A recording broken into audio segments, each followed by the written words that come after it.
오늘 저희가 여러분과 함께 깊이 파고들 자료는요. 최근 연준의 정책 회의 결과와 파월 의장의 기자회견을 다룬 CNBC 기사입니다. 기준금리가 0.25%포인트 내렸다는 헤드라인은 아마 보셨을 텐데요. 그 결정 과정하고 배경에는 훨씬 더 흥미롭고 좀 복잡한 이야기들이 숨어 있습니다. 시장이 예상했던 그 금리 인하 결정 자체보다는요. 그 결정에 이르기까지 연준 내부에서 어떤 고민이랑 논쟁이 있었는지, 그리고 앞으로 정책 방향에 대해서 어떤 힌트를 남겼는지 이걸 살펴보는 게 중요할 것 같아요.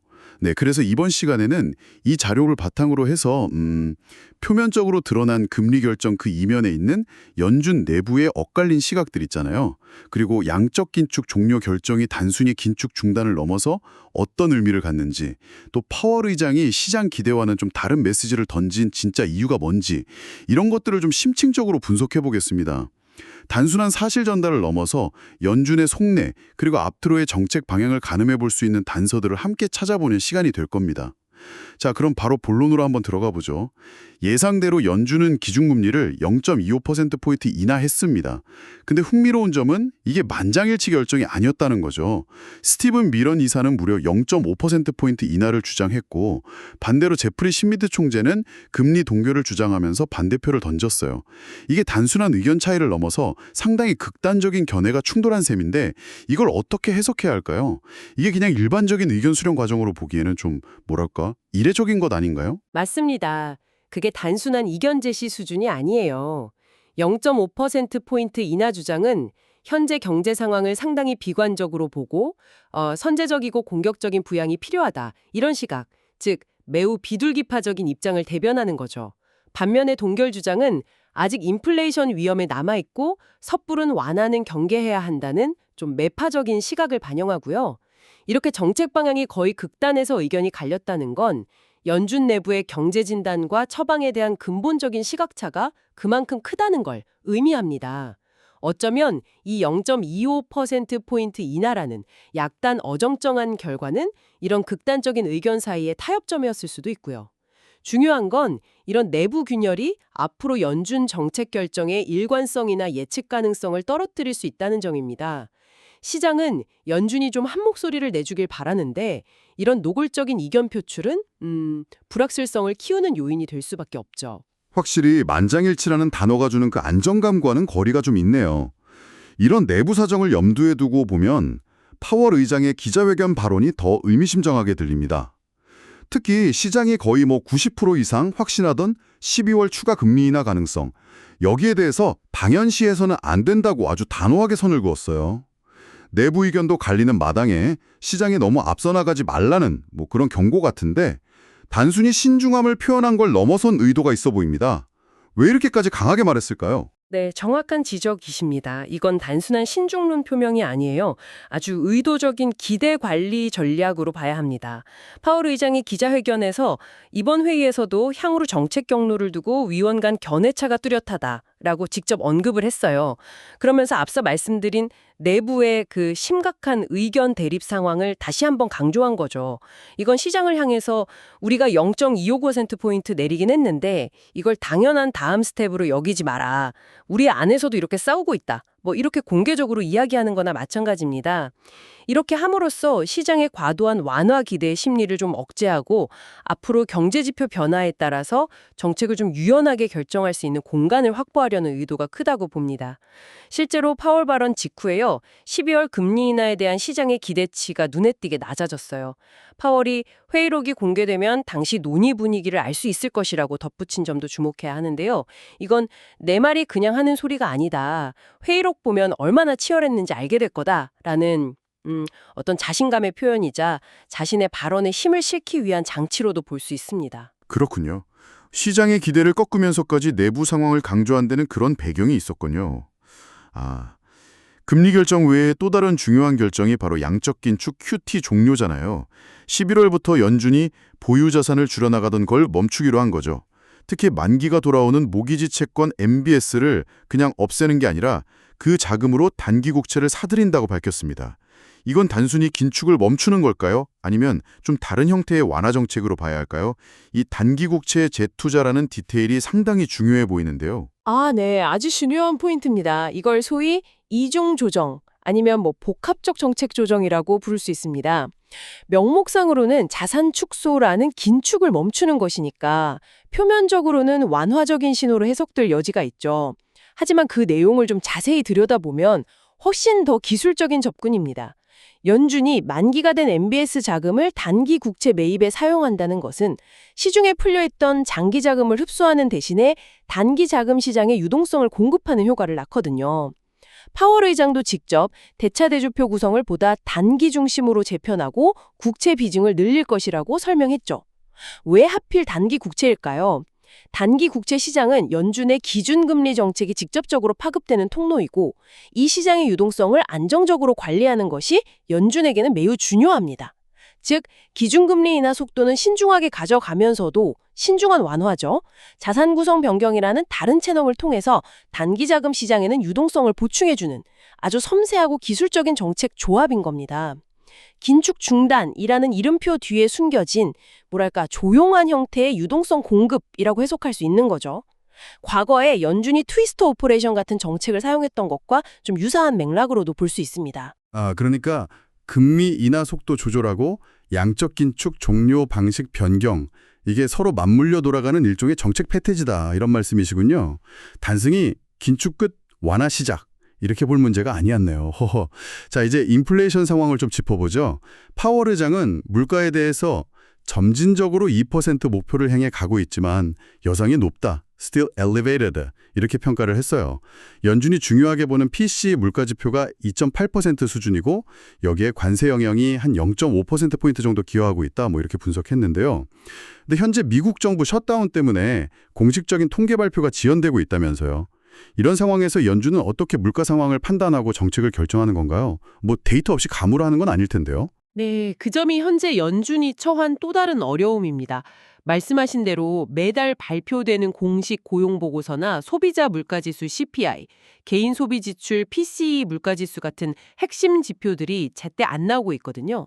그래서 연준은 어쩔 수 없이 비공식 자료, 예를 들면 민간 기업의 서베이 데이터나 실시간 결제 데이터, 아니면 지역 연은들이 자체적으로 수집하는 정보, 이런 데에 더 의존할 수밖에 없는 상황이에요. 파월 의장이 여전히 높다고 평가한 것은 이런 제한적인 정보 하에서도 물가 압력이 아직 완전히 해소되지 않았다는 판단을 유지하고 있음을 보여줍니다. 특히 연준이 CPI보다 PCE를 선호하는 이유를 생각해보면 이 평가가 더 중요해져요. CPI보다 PCE는 포괄하는 품목이 더 넓고 소비자들이 가격 변화에 따라서 대체하는 효과, substitution 이펙트를 반영하기 때문에 기저의 물가 흐름을 더 잘 보여준다고 여겨지거든요. 비록 공식 PCE 데이터는 없지만 연준은 자체 분석 결과 2% 목표까지는 아직 갈 길이 좀 멀다고 보고 있는 겁니다. 관세 영향은 일시적일 거라고 선을 그었지만 근본적인 물가 압력이 여전히 높다는 이 인식이 파월 의장의 신중한 태도, 특히 추가 금리 인하에 대한 그 경고성 발언의 중요한 근거가 되는 거죠. 물가가 아직 이런데 어떻게 마음 놓고 금리를 계속 내리겠냐는 그런 논리입니다. 데이터 공백 속에서 정책 결정을 내려야 하는 불확실성이 큰 상황임을 인정하면서도 섣부른 낙관론은 경계하는 모습이죠. 공식 데이터가 없는 상황에서도 기존의 판단을 유지하고 있다, 이런 거군요. 이런 불확실성에도 불구하고 파월 의장은 9월 FOMC 회의 때와 비교해서 고용이나 물가 같은 경제 전반에 대한 전망에는 큰 변화가 없다고 말했어요. 민간 지표와 실시간 데이터들을 종합해 볼 때 경제는 완만한 둔화 추세를 이어가고 있고 성장세는 다소 완화되었으며 인플레이션은 여전히 다소 높은 수준을 유지하고 있다는 기존 진단을 반복했는데요. 데이터 공백이라는 변수가 생겼는데도 전망을 바꾸지 않는다는 건 이걸 어떻게 해석해야 할까요? 자신감의 표현일까요? 아니면 현재로서는 달리 판단할 근거가 부족하다는 의미일까요? 둘 다 가능성이 있겠지만 저는 후자에 조금 더 무게를 두고 싶습니다. 물론 민간 데이터 등을 통해서 큰 흐름은 파악하고 있겠지만 공식 통계만큼 정확하고 포괄적인 정보를 얻기 어려운 상황에서 섣불리 기존 전망을 수정하긴 어려웠을 겁니다. 오히려 이런 상황에서는 기존의 정책 기조, 즉 데이터를 보면서 신중하게 완화 기조를 이어간다는 입장을 유지하는 것이 가장 합리적인 선택일 수 있습니다. 파월 의장의 발언은 결국 큰 틀에서 경제 상황이 급변한 징후는 아직 없다. 따라서 우리는 기존에 설정한 신중한 완화 경로를 유지하겠다는 메시지를 재확인한 것으로 보입니다. 경제가 급격히 침체에 빠지거나 반대로 갑자기 과열될 조짐도 보이지 않으니 서두르지도 않지만 그렇다고 긴축으로 돌아가지도 않겠다는 현재로서는 일종의 현상 유지에 가까운 스탠스를 취한 것이죠. 불확실성이 높을 때는 일단 지켜보면서 대응하겠다 는 의지의 표현으로 해석하는 것이 타당해 보입니다. 종합해보면 금리는 내렸지만 내부 의견은 갈리고 파월은 추가 인하에 신중하고 QT 종료는 미묘한 유동성 조절이고 데이터는 부족하지만 기존 전망은 유지한다. 와, 정말 복잡한 상황이네요. 이런 연준의 행보에 대해서 시장 전문가들의 반응도 엇갈리는 것 같습니다. CNBC 기사에 소개된 알리안츠의 댄 노스 이코노미스트는 파월이 12월 인하 기대를 후려쳤다. Sucked December 이렇게 아주 직설적으로 평가했네요. 파월의 메시지가 시장에 확실히 전달됐다고 본 거군요. 네, 댄 노스의 평가는 파월 의장의 발언 톤하고 시장의 즉각적인 반응, 그러니까 12월 인하 기대 급락을 정확히 반영한 것이라고 봅니다. 그만큼 파월의 메시지가 단호하고 명확했다는 거죠. 하지만 시장에는 항상 다른 목소리도 존재합니다.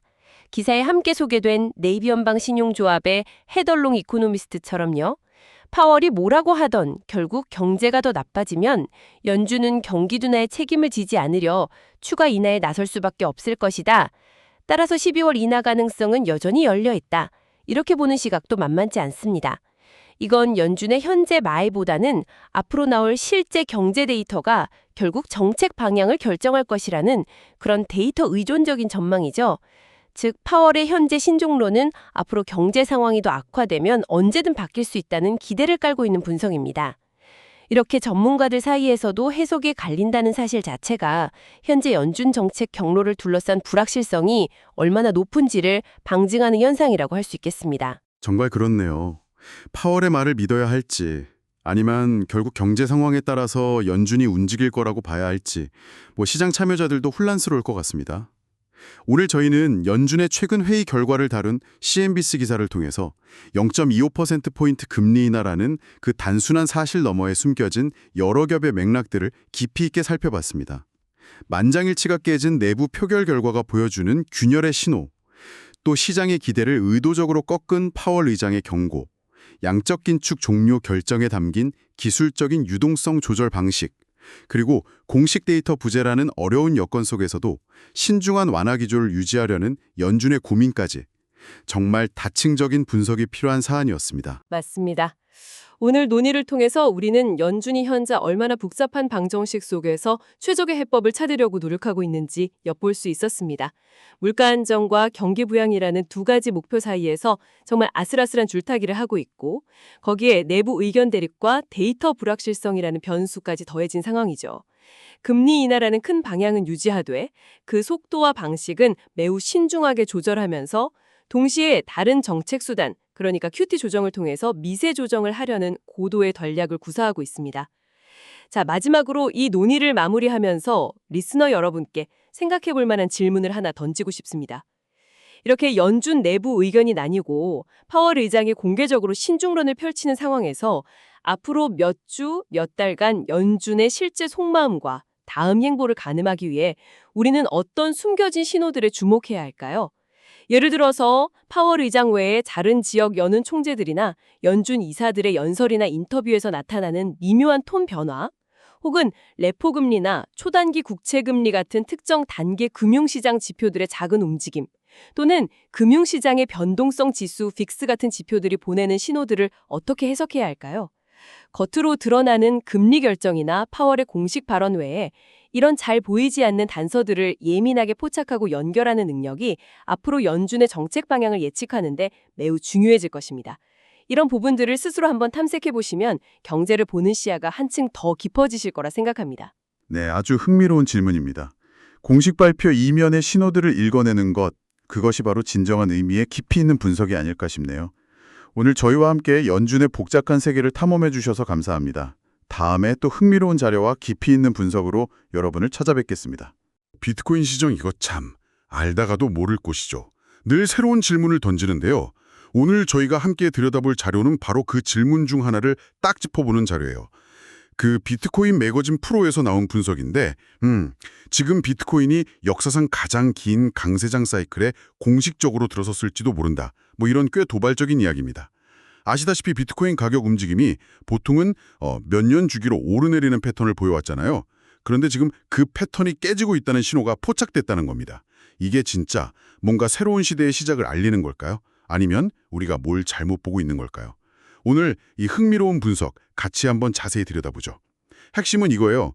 과거 기록을 깨고 이른바 미지의 영역으로 들어선 비트코인, 과연 어디로 가고 있는 걸까? 특히 암호화폐 투자나 뭐 시장 동향 이런 거 관심 있는 분들이라면요. 오늘 이야기가 아주 흥미진진할 겁니다. 자, 그럼 본론으로 들어가서 이 분석의 출발점, 이게 비트코인 매거진 프로가 X에 공유한 차트 한 장이에요. BTC 사이클 저점 이후 성장률 이런 제목이 붙어 있는데요. 과거 주요 사이클들, 그러니까 2011년에서 15년, 또 15년에서 18년, 그리고 18년에서 22년까지 그 데이터랑요. 현재 2022년부터 시작된 사이클을 한눈에 비교해 놓은 거죠. 가로축은 각 사이클 바닥, 저점을 찍은 다음에 며칠이나 지났나 이걸 보여주고 세로축은 그때까지 가격이 얼마나 올랐는지 그 성장률을 나타냅니다. 근데 이 차트를 딱 보면 뭔가 좀 이상한 점이 눈에 띄어요. 과거 사이클들은 보통 저점 찍고 나서 한 800일에서 1100일 그 사이 어디쯤에서 최고점, 소위 정점, 피크에 도달하는 경향을 보였거든요. 네, 맞아요. 상승 에너지가 최고조에 달했다가 이제 꺾이는 시점이죠. 그렇죠.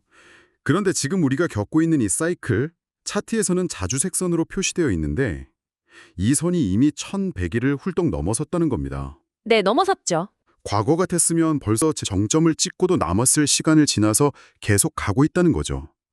그래서 비트코인 매거진 프로는 이걸 두고 공식적으로 가장 긴 비트코인 사이클이라고 딱 선언을 한 거고요. 맞습니다. 이게 단순히 가장 길다 이 사실 자체도 뭐 흥미롭긴 한데 진짜 중요한 건 그게 뭘 의미하느냐 이 부분이겠죠. 과거의 데이터 지도대로라면 이미 뭐랄까 정상 부근이거나 아니면 하산 시작 지점 이쯤이어야 하거든요. 네, 그래야 하는데 근데 지금은 그 지도를 벗어나서 계속 오르막길을 걷고 있는 셈이니까요. 비유하자면 마라톤에서 예상 결승선을 통과했는데도 계속 달리는 선수 같달까요? 그런 느낌이군요. 네, 이게 왜 중요하냐면 크게 두 가지 해석이 가능하기 때문입니다. 하나는 현재 시장의 상승 에너지가 과거보다 훨씬 더 강하고 오래 지속되고 있다. 이런 해석. 네. 즉, 시장의 체력이 예전과는 좀 달라졌다. 이렇게 볼 수 있는 거죠. 다른 하나는 강세장 자체가 과거와는 다른 리듬으로, 그러니까 더 긴 호흡으로 진행되고 있다. 이런 해석이에요. 호흡 자체가 길어졌다. 그렇죠. 예전에는 한 3, 4년 주기로 숨가쁘게 오르내렸다면 이제는 더 길게, 어쩌면 몇 년에 걸쳐서 좀 완만하게 상승하는 패턴으로 바뀐 거 아니냐는 거죠. 그래서 시장 일각에서는 이게 혹시 그 슈퍼사이클의 전조 아니냐? 이런 기대 섞인 목소리가 나오는 겁니다. 슈퍼사이클이요. 네, 슈퍼사이클이라면 과거의 그 짧은 주기하고는 비교로 안 될 정도로 길고 또 강력한 상승장이 펼쳐질 수 있다는 이야기인데 물론 이건 아직 좀 설레발일 수도 있습니다. 하지만 현재 데이터가 그런 상상력을 자극하는 건 분명해요. 슈퍼사이클이라니 정말 솔깃한 이야기네요. 그런데 그만큼 위험 부담도 커지는 거 아닌가요? 과거 데이터라는 익숙한 지도가 더 이상 유효하지 않다면 지금 우리가 어디쯤 와 있는지, 앞으로 어디로 가야 할지 이거 판단하기가 훨씬 어려워지는 거잖아요. 맞아요. 미지의 영역이라는 말이 그래서 더 와닿는 것 같습니다. 근데 이 분석이요, 마냥 긍정적인 이야기만 하는 건 아니죠.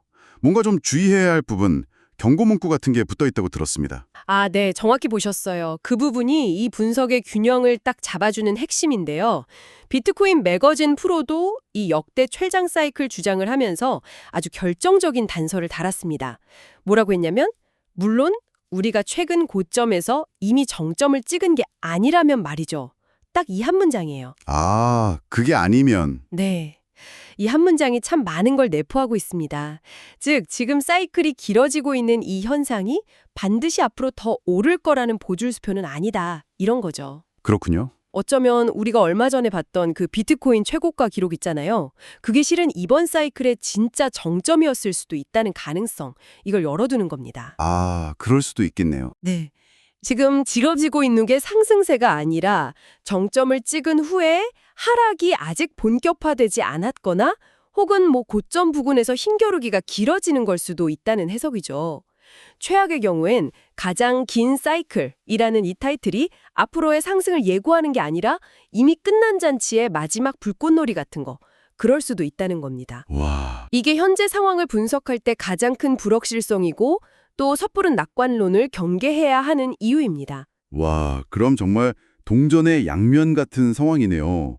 한쪽 면은 역대 최장, 슈퍼사이클 기대, 이런 희망적인 그림이고, 다른 쪽 면은 이미 꼭지 찍어 쓸 수도 있다는 좀 냉정한 현실 인식이고. 그럼 듣는 분 입장에서는 혼란스러울 수밖에 없겠어요.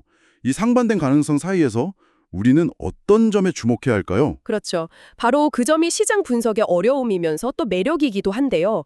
특히 비트코인처럼 역사가 짧고 변화가 아주 극심한 자산은 더더욱 그렇죠. 과거 데이터는 분명 중요한 참고 자료지만 그걸 그대로 미리면 안 된다는 교훈을 다시 한번 얻게 되는 거죠. 네. 흔히 역사는 반복된다고 하지만 금융시장에서는 역사는 비슷하게 흘러갈 뿐 똑같이 반복되지는 않는다. 이 말이 더 맞을 때가 많습니다. 그렇죠. 비슷하지만 똑같지는 않다. 네, 지금이 바로 그런 사례일 수 있고요. 왜 과거 패턴이 깨졌을까? 이걸 생각해보면 답이 조금 보일 수도 있어요. 예전하고 지금의 비트코인 시장은 사실 완전히 다르잖아요. 아, 많이 다르죠. 예를 들어 과거에는 주로 개인 투자자 중심이었다면 지금은 대형 기관 투자자들 참여가 엄청 늘었고 선물이나 옵션 같은 파생상품 시장도 어마어마하게 커졌습니다. 네, 맞아요. ETF도 들어왔고. 충분하다는 거죠. 어쩌면 이제 4년 반감기 사이클이라는 그 고정관념 자체를 다시 생각해봐야 할 시점인지도 모르겠습니다. 아, 그러니까 단순히 시간만 길어진 게 아니라 시장의 참여자나 규칙 자체가 바뀌었기 때문에 사이클 모양도 달라졌을 수 있다. 이런 말씀이시군요. 확실히 예전하고는 비교할 수 없을 정도로 기관 자금이나 다양한 금융 상품들이 들어와 있으니까요. 그럼 자연스럽게 이런 질문이 드네요. 만약 과거의 사이클 길이라는 그 잣대가 예전만큼 믿을 만한 지표가 아니라면 지금 시장의 건강 상태나 앞으로의 방향을 가늠하기 위해서 우리는 어떤 다른 단서들을 찾아야 할까요? 아주 중요한 질문입니다. 바로 그 지점에서 분석의 깊이가 달라지죠. 과거의 길이라는 이 단일 지표에만 의존하기보다는 좀 더 다각적인 접근이 필요한데요. 예를 들면 온체인 데이터를 더 면밀히 들여다볼 수 있겠죠. 온체인 데이터요? 네, 온체인 데이터라는 건 블록체인상에 기록된 실제 거래 내역이나 지갑들의 움직임 이런 걸 분석하는 건데요. 가령 장기 보유자들이 비트코인을 계속 사모으고 있는지 아니면 팔기 시작했는지 거래소로 비트코인이 대량 유입돼서 매도 압력이 커지고 있는지 이런 것들을 추적하는 겁니다. 아, 실제 움직임을 보는 거군요. 그렇죠. 이런 데이터는 시장 참여자들의 실제 행동 패턴을 보여주기 때문에 때로는 가격 차트보다 더 본질적인 정보를 주기도 하거든요. 네. 그리고 또 하나는 그 거시경제 환경과의 연결고리입니다. 예전에는 비트코인이 기존 금융 시스템하고 좀 동떨어져 움직이는 경향이 있었지만 이제는 기관 참여가 늘면서 금리, 인플레이션, 달러 가치 같은 거시경제 지표들과의 연동성이 훨씬 커졌어요. 아, 맞아요. 요즘엔 같이 움직이는 경향이 강하죠. 네. 따라서 연준의 통화정책 방향이나 글로벌 경제 상황 변화 같은 큰 그림을 함께 봐야 비트코인의 추세를 더 정확하게 읽을 수 있습니다. 마지막으로 기술적인 발전, 예를 들어 비트코인 네트워크의 확장성을 개선하려는 레이어 2 솔루션들 있잖아요. 네네. 라이트닝 네트워크 같은 거요? 네, 그런 것들. 그러니까 비트코인 거래를 더 빠르고 저렴하게 처리하기 위한 기술들이 얼마나 성공적으로 자리를 잡는지 이것도 장기적인 가치에 영향을 미칠 수 있겠죠. 이런 다양한 요인들을 종합적으로 고려해야 미지의 영역에서도 길을 잃지 않을 수 있습니다. 그렇군요. 단순히 그 차트의 선 하나가 길어졌다는 사실에 막 흥분하거나 실망할 게 아니라 그 이면에 있는 시장 구조의 변화, 참여자들의 실제 움직임, 그리고 더 큰 경제 환경까지 좀 입체적으로 봐야 한다는 말씀이시네요. 정리해보면 이렇습니다. 현재 비트코인은 과거 사이클들이 통상 정점을 찍었던 기간을 넘어서는 역사상 가장 긴 사이클을 기록 중일 수 있다 이런 분석이 나왔습니다. 이는 시장이 예측 불가능한 미지의 영역에 들어섰음을 의미하고요. 일각에서는 더 길고 강력한 슈퍼사이클에 대한 기대감마저 불러일으키고 있죠. 하지만 바로 그 미지의 영역이라는 말처럼 불확실성 또한 그 어느 때보다 큽니다. 최근 기록했던 고점이 이미 이번 사이클의 정점이었을 가능성도 배제할 수 없다. 이런 신중론 역시 존재한다는 점, 이거 반드시 기억해야 합니다. 네, 맞습니다. 결국 과거의 패턴이 미래를 보장해주지 않는다는 시장의 오래된 지혜를 다시금 되새기게 되는 그런 상황이네요. 오늘 저희와 함께 비트코인의 역대 최장 강세 사이클 가능성에 대한 분석을 깊이 파고들어봤습니다. 핵심은 현재 사이클이 과거의 시간 기록을 깼다는 그 사실 자체보다 그로 인해서 우리가 더 이상 과거의 지도에만 의존할 수 없는 미지의 영역에 서게 되었다는 점이었습니다. 네, 맞습니다. 이 미지의 영역이 정말 새로운 기회의 땅, 그러니까 슈퍼사이클로 이어질지 아니면 예상치 못한 함정이 숨어있는 좀 불안한 지대일지는 아직 아무도 모르죠. 우리가 모르는 사이에 이미 정점을 지났고 지금은 그저 폭풍전의 고요일 수도 있다. 이런 가능성도 늘 열어두어야 합니다. 그렇죠. 결국 시장 앞에서는 항상 겸손해야 한다는 것, 그리고 끊임없이 새로운 정보를 찾고 분석의 틀을 업데이트해야 한다는 것을 이번 분석이 잘 보여주는 것 같습니다. 자, 그럼 마지막으로 청취자분께 질문 하나를 던지면서 마무리할까 합니다. 오늘 살펴본 것처럼 만약 과거의 사이클 길이라는 이 익숙한 잣대가 더 이상 미래를 예측하는 데 결정적인 역할을 하지 못한다면요. 당신이라면 앞으로 비트코인 시장의 방향성을 판단하기 위해서 어떤 새로운 나침반 혹은 어떤 다른 종류의 데이터나 지표에 가장 큰 비중을 두시겠습니까? 예를 들어 아까 말씀하신 온체인 데이터의 특정 지표일까요? 아니면 기관 투자자들의 움직임 혹은 특정 기술의 발전 가능성? 한번 진지하게 고민해 보시면 앞으로 시장을 보는 눈이 조금 더 깊어지지 않을까 싶습니다. 다음번에도 흥미로운 분석으로 다시 찾아뵙겠습니다.